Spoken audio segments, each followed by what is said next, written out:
Time for Craig's Common Sense. Craig Bolanos is the CEO and founder of Wealth Management Group. Craig, 2023 is winding down. Are there some year-end financial moves that investors can do now to make the most of their money? This is a busy time for investors. Well, there's a lot of stuff that comes in a financial sense when we enter the fourth quarter of each year. But Angela, here's my short list. The first thing right now needs to be tax loss trading, fixed income swapping, capital gains harvesting, and everyone should be paying close attention to their investment portfolio and assess how to manage those capital gains, avoid year-end phantom income distributions. And I just say something we've talked about on your show before, Angela, everybody should have a capital gains budget that they work within each year because, again, some people under the current tax code actually have a 0% capital gains rate. Some people pay 15, some pay 20. Everyone needs to own their numbers to control a desirable outcome.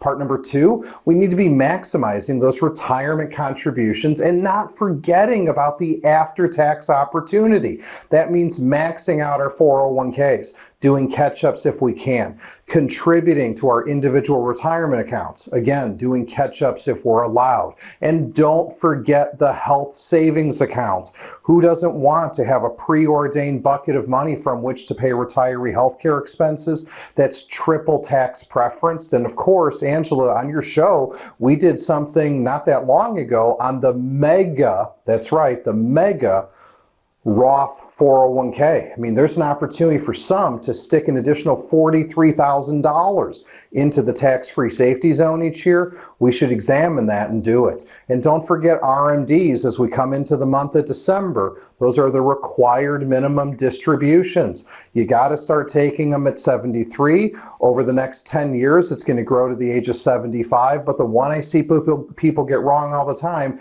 is inherited IRAs. If you've inherited an IRA, make sure you're adhering to your distribution schedule. Any other suggestions for year-end planning? I like that you've mentioned contingency plans in the past. Well, yeah, no, Angela, you're right. Unforeseen events can and sometimes do occur. And people should use the end of the year as an opportunity to update or create, if they don't have one, a contingency plan. And part of it's simple, part's more complex. The simple is, yeah, everybody should have an emergency fund. I think on top of that, people should have a liquidity bucket, especially when we're in retirement or about to enter retirement, meaning there needs to be several years worth of expenses sitting in various forms of fixed income that can hold their value, because you never want to be forced to sell stocks when prices are low. And don't forget checking into your insurance and your estate plan. All that's a part of the contingency. But Angela, I've got one more. Everyone should be evaluating right now the impact of rising rates. I mean, the prime lending rate, yes, the prime lending rate is 8.5% today. 8.5%. When was the last time we saw that? And that is adversely affecting future car loans that people need to get, student loan borrowing. It's currently affecting home equity lines of credit, credit cards, personal loans. But there's another side to evaluating the impact of rising rates. It's an opportunity. With a prime lending rate at 8.5, people shouldn't be surprised that money markets look good. Starting bond yields are the best they've been in nearly a decade and a half. And all that means we have great opportunities for income, especially for those moving in and through retirement. I'm Craig Bolanos, the CEO and founder of Wealth Management Group. We want to help you get retired and stay retired. Connect with us on the web, investwithwmg.com. Go to businessfirstam.com for where to see our show on TV.